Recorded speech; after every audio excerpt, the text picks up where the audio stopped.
Hi,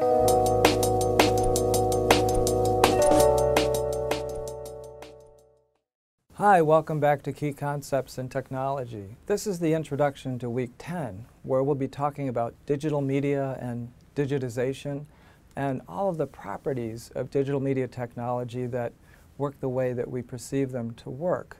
This week you'll learn how to describe and understand digital media and what we call the affordances and constraints of expressions and artifacts in digital form, and more about the background of how digital media fits in a continuum of our media history.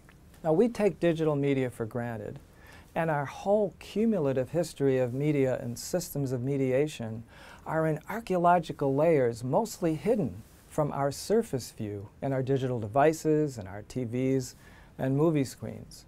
We'll go into the technologies of digital media in greater detail in this week, but I want to begin by showing you again how to convert what we can see, in this case media representations, into an interface for what we can't see.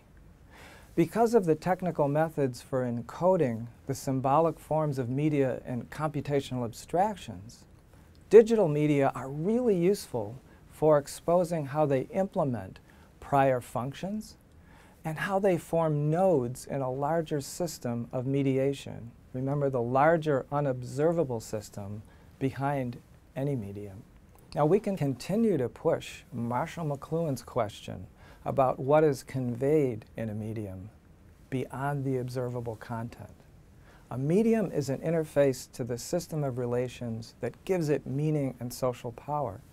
For example, we couldn't see the huge institutional and socializing functions of writing, text, books, and all their codified genres, and art images on their 2D surfaces because their mediating functions and effects were earlier assumed to be properties of their material technologies for representation, like printing and ways of imposing images on surfaces.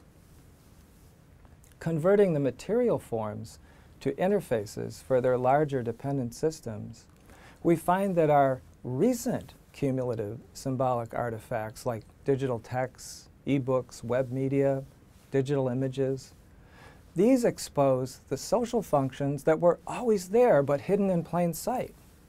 The digital environment has generated more discussion and debate about the function of texts and messages, books as e-books, the social functions of media, and remediating cultural institutions like museums and libraries, more discussion than ever before. Why? Because the authority and power of all our socially embedded media comes from the nexus of social, technical, political, economic relations that are not physical properties of the media, but our larger major social system is undergoing a major reconfiguration through many processes of remediation that can also be disturbing. Now, there are 4 main points this week that I'd like to introduce that will take you behind and into what's happening in digital media and our ability to use and create media in digital form. The first point is that digital media forms are implementations of symbolic abstraction and computation. A major convergence in computation and electronic media enabled computation to use digital means to encode any kind of medium, to create abstract representations that could be further processed and transformed in software. The second point, how digitization works technically, and the relation between analog and digital media. You'll learn what happens technically in digitization, both the digital representation of traditional analog media and new media that we call born digitally, that is, produced totally in software, but also digitally mixable with other sources for display and playback. Number 3, understanding that we're always living in a material, physical, analog, digital, analog world with many forms of coexisting media. And the fourth point about digital media convergence. What enables digitization in digital media formats to converge on all the platforms and devices that we use? And how are the media industries realigning and reconfiguring around the technical, institutional, and economic structures for digital media? A little more on point number 1. Digital media computation and symbolic abstraction. Let's consider digital media in the progression of symbolic abstraction and representation that we've seen in media history and in computation. Digital representations of media are based on the built-in capacity for symbolic abstraction that we've seen in all symbolic systems, and that we've recently extended into computational and binary methods for abstraction in mathematical and electronic states. And these states are capable of being stored in digital memory for software processing and for electronic transmission. More on point number 2. What is digitization and what is a digital media artifact? Well, it's really important to know how digitization works in all of our major media types, in text, images, music, film, and video. And the history of information and computation since the 1950s is largely a story of how we've developed methods for symbolic abstraction in digital representation. The methods for representing text characters, mathematical symbols, for images, for graphics, for voice and telephony, for photography, audio, music, film, and video, and standardizing digital representation formats so that binary representations can be created, stored, processed, and worked over again in other software. Now, digital media represents snapshots of perceptible moments in time, what we can see and hear, that are encoded through algorithms designed to create an illusion of continuous perceptible forms that we recognize when they're rendered back in visual and audible forms that we recognize in our playback equipment and our display equipment. Now, we'll study the details a bit further in the readings. We'll learn what happens in digitization and what the differences are between digitized media from analog states, like recording audio or music through microphones, and the electronics for sound, and the process for representations in software when we create media that people now call born digital media, that is, media that's created directly in software. And I would say like the text I wrote for this introduction in a Google Doc earlier today.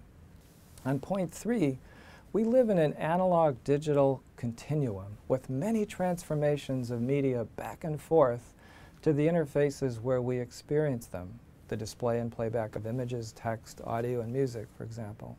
The human world of perception and experience is very physical, it's very material and embodied. In our analog-digital-analog continuum, the digital world coexists with all of our forms of historically accrued media, some of which are being remediated in digital form.